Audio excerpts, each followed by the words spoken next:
After more than 15 years in Parliament, former Finance Minister Grant Robertson is bowing out of politics this week. He joins me now.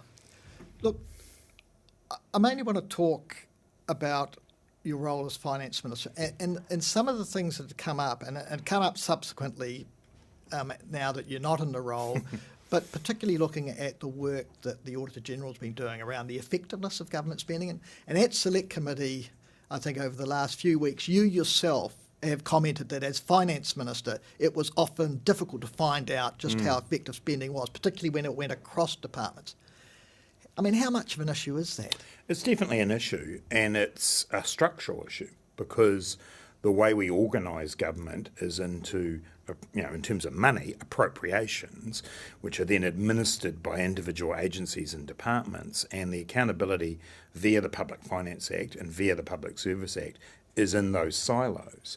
And if you are trying to address a challenging and difficult issue, say climate change, that requires a huge range of agencies.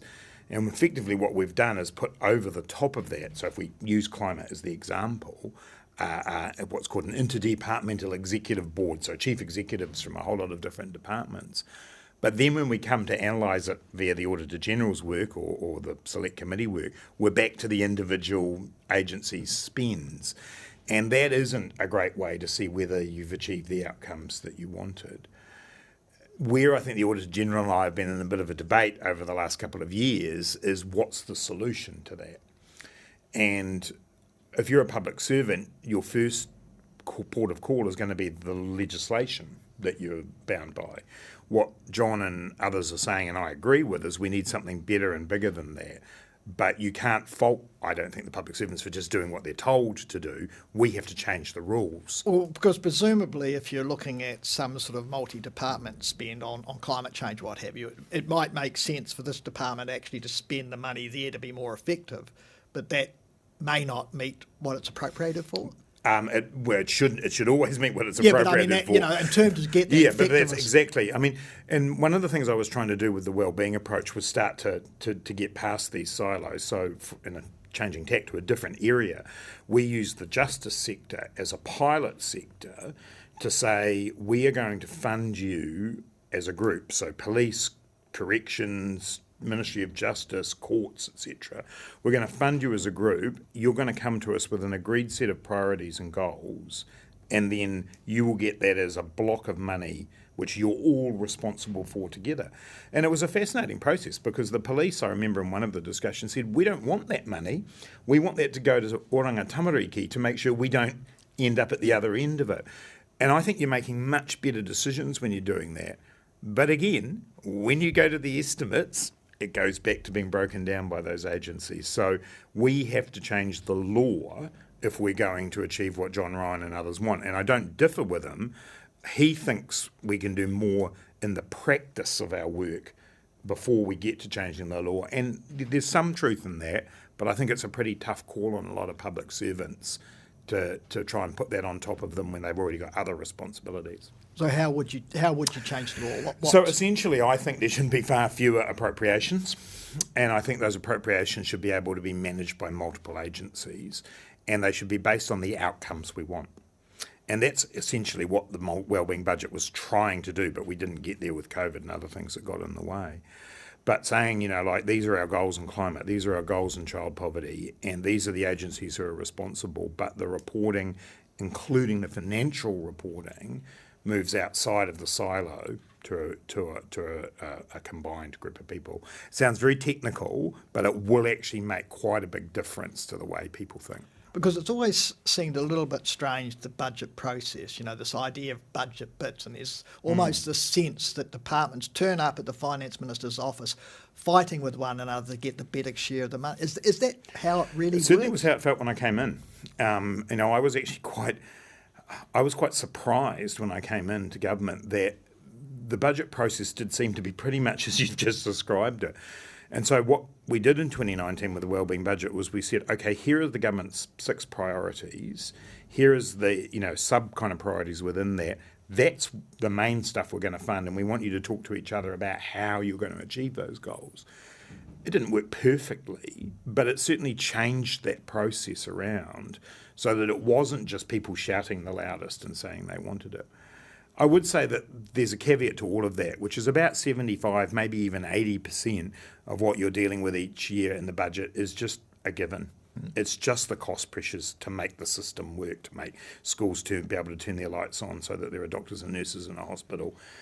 That you just got to do that. So you're often scrapping away at the edges, and I think that's the other point that the Auditor General and various politicians make is how much work do we do to analyse the baseline spend? Are we getting value for money from that? Can we assume a decision that was made in 2010 is still the right decision in 2024? And you won't be revisiting that necessarily if it's already in the baseline of funding. So that's another layer of work that needs to be done to dig further into that. So what would be the role of Treasury in all of that then?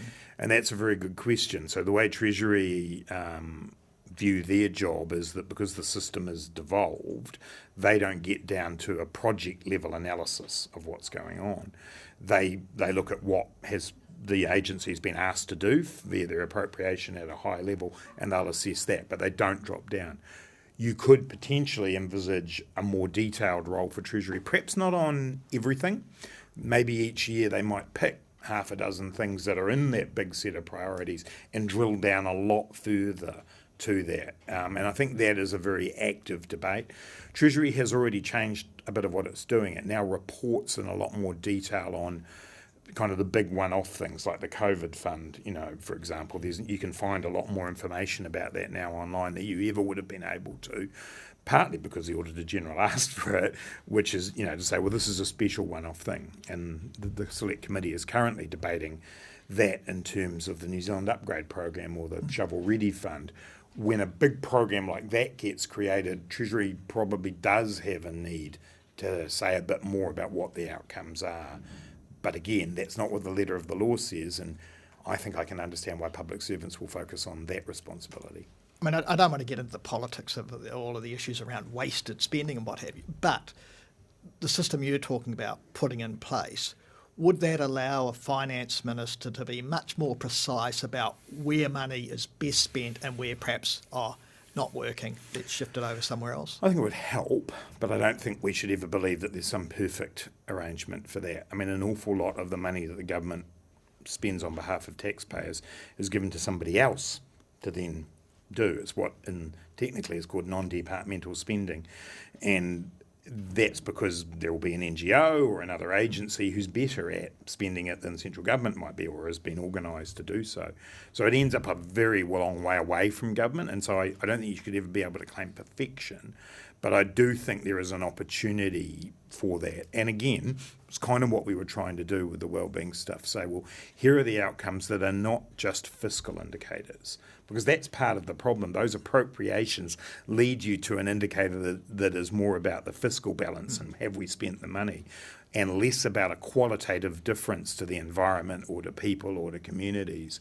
And that's what I was trying to do. I was say, well, let's measure ourselves against the fiscal side, for sure, it's really important, but let's also measure ourselves against these other ways of doing it. And there are now examples within our system where we're doing that. It's just not embedded in the system. But I suppose putting it in a bit of a political context, the current government is now looking at 6.5%, 7.5% cuts across most government departments. Given the current way that we measure the way money is spent, is this government able to really work out where, if that they're making the cuts in the right areas? I think it's a huge challenge, and I think that level of cut will damage those public services. I have no doubt about that, because 7.5% of a budget is a lot. And I know that there's a view out there that somewhere in the back offices of government agencies is this enormous pot of wasted money. That's not actually true. There'll be efficiencies, and we were asking for a 1 or a 2% saving from a lot of those agencies. But once you get up to 7.5%, you can't do it. And I used the stat in the election campaign a number of times. You could cut every comms person, every policy person, and every advertising campaign that the Department of Conservation did, and you still wouldn't have enough money to meet the savings target that had been set for them. So I don't think that's realistic, and I do think there's the potential for some damage. Could we be more efficient and more effective? Absolutely. Grant Robertson, thank you for your time. Thanks, Brent. To support our award-winning independent journalism, subscribe to nbr.co.nz.